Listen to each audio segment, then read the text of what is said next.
ভারত আক্রমণ করতে হবে, এরকমই ডাক দিলেন বাংলাদেশ।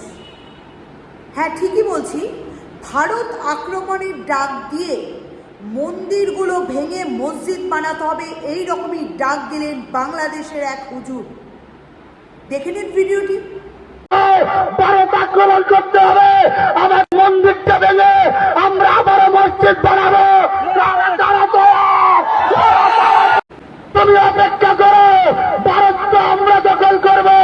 ও যুবক, যার কাছে যা কিছু আছে তাই নিয়ে প্রস্তুত হয়।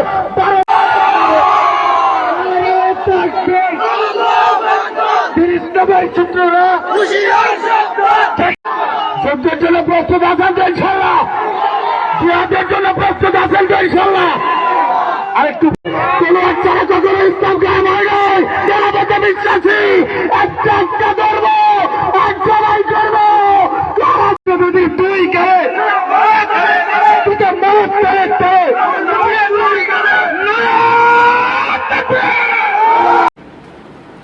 বাংলাদেশের হুজুরের কি তেজ!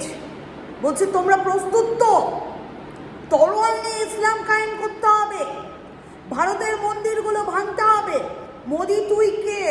আর হুজুরের ডাক শুনে আশেপাশে যারা আছে তারাও দেখছি একদম রক্ত গরম হয়ে নাচতে লেগেছে। ভাবা যায়, মন্দির ভাঙার ডাক দিচ্ছে, ভেঙে মসজিদ বানাবে, ভারতকে দখল করবে। মোদি তুই কে? আমি বলতে চাইছি, মোদি তুই কে তুই জানিস? তোরা তো জানিস মোদিজি এমন কে, ভারতের প্রধানমন্ত্রী, যে চাইলে বাংলাদেশকে বাটি হাতে রাস্তায় দাঁড় করিয়ে দিতে পারে। ভারত আক্রমণ করার স্বপ্ন। আমি বলতে চাইছি বাংলাদেশের সরকারকে, ইউনূস সরকার কি করছে?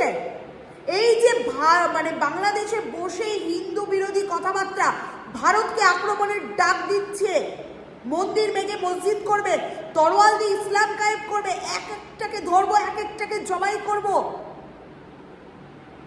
ভারত যদি ঠিক এইরকমই ঘটনা এই ভারতবর্ষে করে সামলাতে পারবে তো? মোদিজিকে বলছে মোদি তুই কে? মোদিজি 2 মিনিট টাইম নেবে না বাংলাদেশের অকাত দেখানোর জন্য, দেখবেন তো? তখন আবার পায়ে পড়বেন না তো? মোদি তুই কে?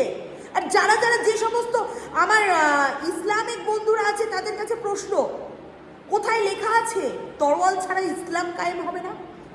বলুন তো, তরোয়াল লাগে ইসলাম কায়েম করতে? আপনারা তো বলেন ইসলাম নাকি শান্তির ধর্ম। এই কি শান্তির ধর্ম? আপনাদের হুজুর বলছে ইসলাম ছাড়া তো মানে তরোয়াল ছাড়া ইসলাম কায়েম করা যায় না। সত্যি কি তাই? সত্যি কি তাই? এইভাবে ইসলাম কায়েম করতে হয়? মন্দির ভেঙে মসজিদ করতে হয়, এক একটাকে ধরবো, এক একটাকে জবাই করব। এই সাহস কে দিল এই হুজুরকে? আপনারা প্রশ্ন তুলবেন না?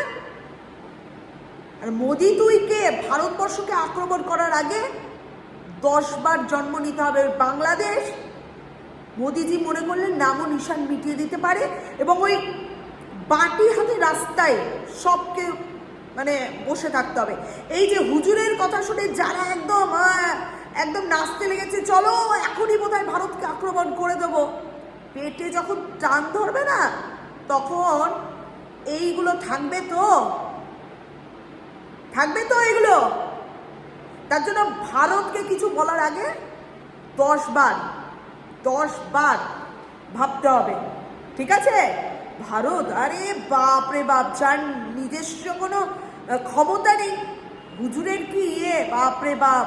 ওই হুজুরকে বাংলাদেশ থেকে তাড়ানো উচিত, পাঠিয়ে দিক, আমাদের ভারতবর্ষে পাঠিয়ে দিক, দেখে নিচ্ছি কি করে উনি নাকি ইসলাম কায়েম। আমি বলছি হিন্দুরা কিছু করবে না, এই ভারতবর্ষের মুসলিমরাই ওনাকে পেটাবে, যে কিনা বলছে তরোয়াল ছাড়া ইসলাম কায়েম হয় না। আজব ব্যাপার, হুজুরের কি বাপরে বিগাড়।